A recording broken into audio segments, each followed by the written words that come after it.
On the 17th day of January, 1846. I go back as far as well on the early 50s. My first recollection of public living, and especially political living, as I may call it, was when I learned as a boy of 9 or 10 that my home was in the state of Virginia. I didn't know about states before that time. Then time passed pretty rapidly because I was attending high school, and I remember distinctly the occasion when John Brown, the poor man, sought freedom for the slaves. He's there in my state. I heard about it pretty distinctly. I felt sorry, and yet sympathizing with my elders, I felt some resentment. Now, while some in my section, Southeast Virginia, I knew of some brutality, as I call it, exercised toward some of the Negro slaves, as a whole, the Negroes got along very well. Now, my father's Negroes, why I associated with them, in fact, being the baby of the family, I didn't have any white children for associates. Therefore, I played around with the Negro children. 4 years passed by. Then came up the great struggle when the Republican Party had become a power in the land. In 1860, Mr. Lincoln was elected, as you know. And I remember that there was a good deal of excitement in my section, that the Negro slavery would be interfered with. Negroes would be set free and all that. Well, I didn't feel much interest about it because I felt kindly toward the doctors, and they were kindly toward me and toward my family. Now, I was attending school, as I said, and in the spring of 61, when news came that war was actually declared. In fact, it had been coming when South Carolina, as we heard, seceded from the Union. Well, wonder now what Mr. Lincoln will do when he is seated on the presidential chair. Well, there's a variety of feeling about it, even among our 75 or 100 young men, boys, at school. But right at once, when war was declared, about half of our pupils, young men over 18, quit school, joined companies of infantry, cavalry, and in their homes in surrounding counties and in that vicinity.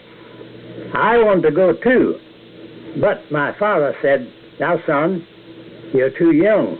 I was just 15, just a little past. And if the war continues long enough, you may have an opportunity. Well, so I rested, and the war began, and I heard about it. And I heard that at the Battle of Williamsburg, some of my classmates fell in the battle there. Well, I grieved about that because they were boys that I'd been brought up with. They were a little older than I, but I felt sorry that they were killed. Then, in 62, although General Lee had still a pretty good army, he began to need more men, naturally. Although the big battles, or the largest battles, had not come yet. But my neighbors around there, some of them who were over 45, kinsmen of mine, some of them, began to just get up a company of cavalry. And I, a boy of 16 and a half years old, joined the cavalry company, which afterwards was attached and counted with others among the 24th Virginia Cavalry. Now, for a long time then, from August 62 on, until 64, great battles had been fought in there. We heard of the Battle of Gettysburg. And finally, our camp company was taken away from the Blackwater border, guarding that section of the country from the incursions of Federal soldiers who might cross the Blackwater River and a chew on and come over into Confederate territory.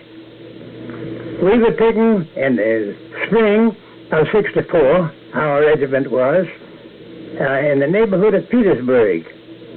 And while we were camped just north of Petersburg, General Grant began his invasion of that part of Virginia. We heard about it, and I remember very distinctly, one morning we heard that General Lee had crossed James up north and was coming down the Turnpike Road in the direction of Petersburg, just near us. And the next morning, happening to look, while I was on guard, across the James River, there we saw long lines of blue. The infantry of the Army and the United States flags on the other side of the James, coming down to beyond the mouth of the Appomattox River that flows into the James, in order to cross on the pontoon bridges and thus begin the invasion of that part of Virginia and in the city of Petersburg. Thus, I was not with that part of the army. My regiment was moved up north of Virginia, out of Richmond, I mean, north of Richmond, and thus we guided that city for several months while General Lee and General Grant were struggling there near Petersburg. While that was going on, there were some skirmishes and one, small battle I was in. I was not in any of the larger battles, probably fortunately, maybe unfortunately. Well, General Ewell commanded the General Lee's corps near Richmond, and I remember we were called up one day and took the Doggertown Road, and some mile or two, I don't know, we never counted distances or time in those days. We turned off from the road, made a road, and went down a road through a wood. After a while, came to an opening, and there was a line of blue boys and with some artillery. And we charged them, and that's where I was struck the first and only time in my leg, which laid me up 2 months. I was sent home on furlough. Now, I want to bring in one or two little points there that might be of interest to some. We were around Richmond, my regiment was, all the time then, doing little of nothing, while the war was still going on. And after a while, a Saturday evening, the first day of April, 1865, we were ordered, and by the way, in the meantime, about half of my regiment had lost their horses. The Confederate soldiers owned their own horses, and when they lost a horse, it was difficult at that stage to secure a substitute. Anyhow, I lost mine. I've forgotten just now how. I don't believe it was in battle, however, at that time. Now, orders came for a dismounted part, or demounted, I might say, of the regiment to fall in line and march. We stopped on the way and spent the night. That is Saturday night. The next day was a beautiful day, Sunday. We didn't know what was going on. We were within a mile of Richmond, and there was a turmoil there. And that day, as you all know, that day, President Davis was attending his usual services at his church, St. Paul's Church. Right in the midst of the sermon, the front door opened, and a courier rushed in and went up to President Davis, handed him the paper. He opened it, and it was a dispatch from General Lee saying, "Mr. President, I am so heavily pressed by the enemy that I'm compelled to abandon Petersburg." Mr. Davis arose and left, and the congregation broke up, and in a few minutes almost, there was pandemonium then in Richmond. We marched out of Richmond early the next morning, on the 3rd, and started in a southeasterly direction. I really didn't know which way nor where we were going, but afterwards it showed that we were attempting, under General Ewell's command, to come in contact with General Lee somewhere down southwest of Petersburg. Well, the Federals under General Sheridan overtook us, our command of about 3,000, in Amelia County, Virginia, and after fighting several hours, why, General Ewell surrendered us, and thus I became a captive. I went to prison along with this command, and we landed in Point Lookout, Maryland, down here. And the day after we reached there, as a curious boy, I rose pretty early. We just gotten there the afternoon before.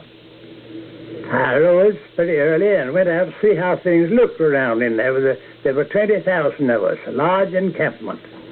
Happening to look across in one direction, I don't know which, well, there was a flagpole and a flag on it just rising. I stopped and looked at it with curiosity.